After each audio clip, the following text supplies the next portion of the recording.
Letting go of someone you love is one of the hardest things to do. And at some point in time, when a relationship is extremely toxic and things are just not working out, you guys are just constantly fighting, there never seems to be peace, you got to cut it off. You got to cut it off. And it kills you. It kills you. In the moment, it might not be hard. It might obviously be the right thing to do. You're thinking clearly, but give it a little bit of time, you're going to start missing them. You're going to miss hanging out with them, the comfort, the intimacy, the conversation. They're probably your best friend. It's very hard to let go of someone you love. And as someone that has let go of people that I've loved because I know they weren't good for me, it breaks you inside. It's so devastating. I can't even begin to tell you how hard it is, because it's not like you hate this person. It's not like you really have an evil, like malicious a perception of them. You really, they may just not be good for you. You may just not be compatible. It could just be that you guys don't agree on something that obviously is a core value of who you are.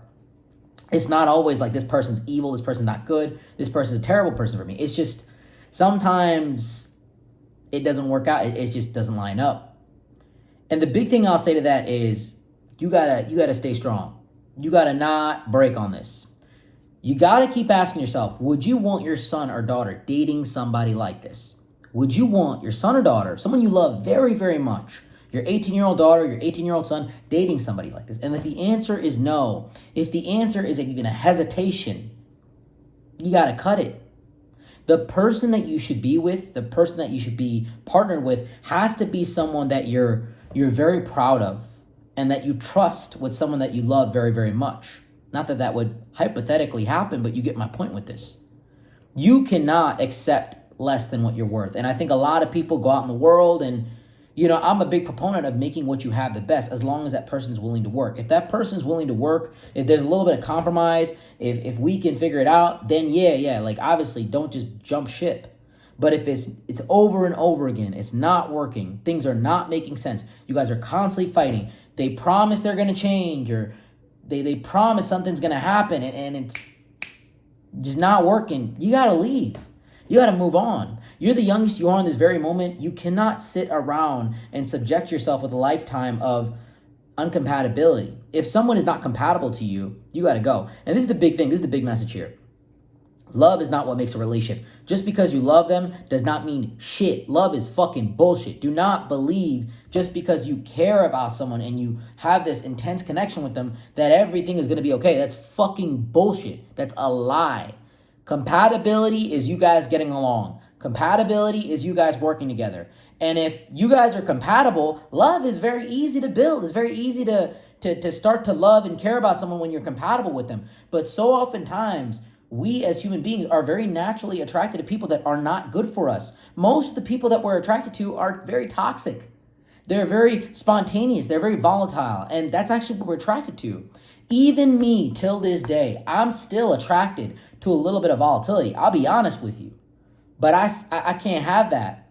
I'm too busy. I have too many things going on. I'm a CEO of multiple companies. You're a CEO of your life. You can't sit here and subject yourself to shit that is not going to work out. If you have a busy life, if you have big goals, if you want to dominate, if you want to absolutely crush it in this lifetime, you cannot have a partner that's not supporting you to become the best person that you can be. That's not helping you. That's not assisting you. Whether it's a guy or girl, your partner needs to be like, yo, what we got to do? It took me a lot to get to a point where I'm done. I'm done with people that are not on my side, that are not going to listen to me, that are not going to run my play and not looking to grow. I'm being serious with you. Call it greedy, call it selfish, call it whatever you want. You got to know what you bring to the table. If you bring a lot to the table and you have, good intentions with every relationship that you go into, you can respectfully demand something that's realistic for the value that you put to yourself. I hold my partner to the same standards I hold myself to. Not necessarily that they have to do exactly what I do in the relationship, but it's the same intensity for the things that they're doing. And if they're not serving that, I got to go, no matter how much I love them. I have walked away from people that I have loved with my entire heart. I have loved them. And some of you might say, how can you live without someone you love? Just fine. I sleep great at night. I sleep very good. I'm peaceful. I don't have to worry about this or that or any toxicity or any volatility. With a lot of that love comes a lot of volatility, comes a lot of toxicity. Now, I can love somebody and be compatible with them. And I've had relationships that are like that, where I was compatible with somebody and we loved each other, and then the love came a lot, a little bit later than the compatibility. It wasn't just, oh, I love you right away. That those intense connections that build up so fast always break down real quick. Don't buy in to I love you. Buy into I make sense for you, you make sense for me, and together we can really work.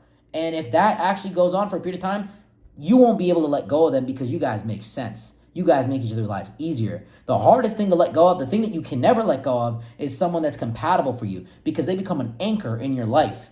And it's not even that you have to feel the lack of not having them because you love them, first off, but you're compatible with them. They'll never leave you. When you're compatible with someone, the problems don't come up like that. The arguments, they chill out, and the resolutions are a lot more clear. Even though you might have, disagreements, they're not arguments, they're discussions. They're you versus the problem.